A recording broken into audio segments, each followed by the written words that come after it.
સુરત જિલ્લાના પલસાણા તાલુકાના વણેસા ગામમાં આવેલી એક કાચની ફેક્ટરીમાં વારંવાર રખડતા શ્વાનો ગાયબ થવાની ઘટનાઓ સામે આવી રહી છે।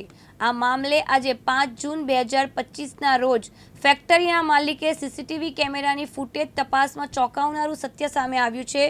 ફૂટેજમાં જાણવા મળ્યું છે કે રખડતા શ્વાનોનો શિકાર વન્યજીવ દીપડાઓ દ્વારા કરવામાં આવી રહ્યો છે।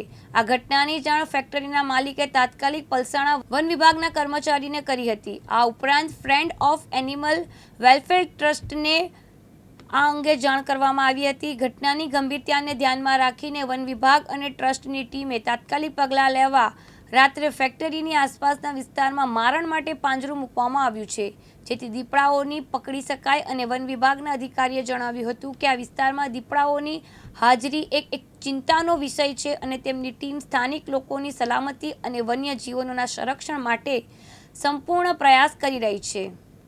રમેશ ખંભાતી, દિવ્યાંગ ન્યૂઝ, પલસાણા, સુરત।